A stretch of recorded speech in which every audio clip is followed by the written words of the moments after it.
સાગબારા અને તેના આજુબાજુના 12 ગામના ખેડૂતો જે છેલ્લા 10 દિવસથી વિરોધ ઉપર બેઠા છે અને હવે આ ખેડૂતો દ્વારા શું કહેવામાં આવી રહ્યું છે એની વિગતે ચર્ચા કરીશું। નમસ્કાર, હું છું ઉજ્જવલ અને આપ જોઈ રહ્યા છો નિર્ભય ન્યૂઝ। એક એવો મુદ્દો કે જેને લઈને ચર્ચાઓ અનેક થઈ રહી છે। તમામ રાજકીય પાર્ટીના નેતાઓએ પણ આ લોકોની મુલાકાત લઈ લીધી છે, પરંતુ આ મુદ્દાનું નિરાકરણ આવવાનું નામ હજી સુધી નથી લઈ રહ્યું।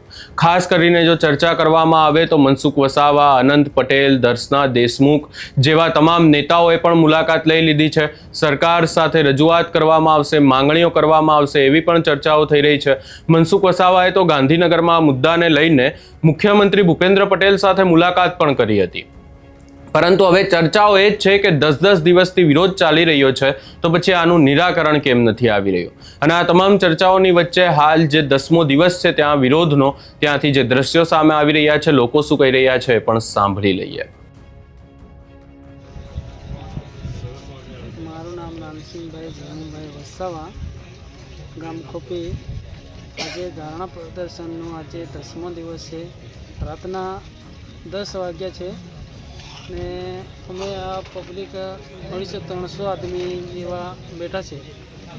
તો સરકારશ્રીને એવી વિનંતી છે કે અમે વરસાદનો ટાઈમ છે, ચોમાસાનો દિવસ છે, અમારા ઢોર ઢાકર બી પાણીમાં જે 10 દિવસ સુધી બાંધેલા છે। તો સરકારશ્રીને વિનંતી કે વહેલી તકે અમારું નિરાકરણ આપે। રાતના આજે 10મા દિવસે 10-10:30નો ટાઈમ થયેલો છે, તો બી અમારી સંખ્યા આમ રાતે અમે આટલા નાના ઝૂંપડામાં અમે 250-300 જણા બેસીને જ અમે રાત ગુજારતા છે। તો સરકારને એવી વિનંતી કે અમારું વહેલી તકે સરકાર ન્યાય આપે, બસ એટલું જ વિનંતી છે।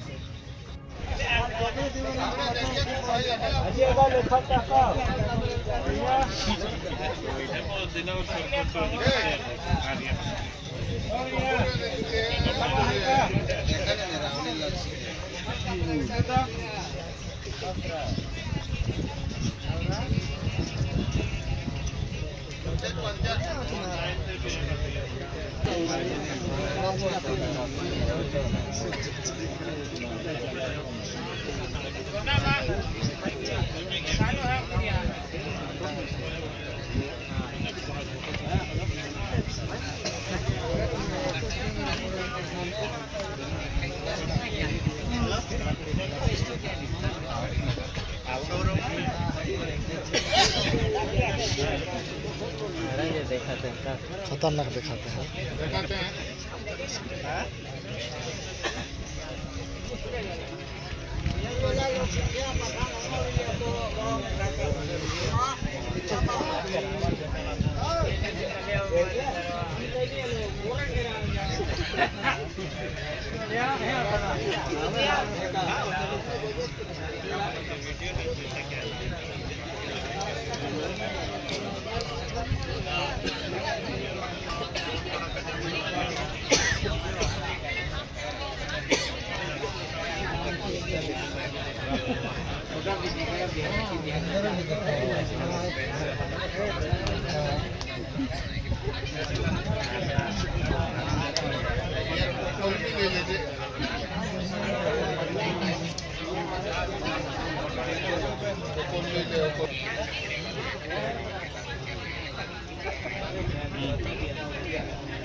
शोरूम भी उतार दिखले गाड़ी।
बैटरी पावरफुल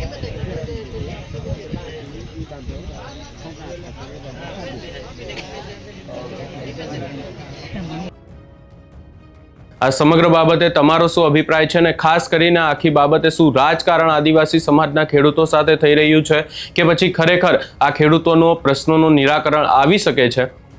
તમને શું લાગે છે અમને કમેન્ટ કરી જરૂર જણાવશો ને અમારી ચેનલ નિર્ભય ન્યૂઝને લાઇક શેર સબસ્ક્રાઇબ કરવાનું ભૂલશો નહીં.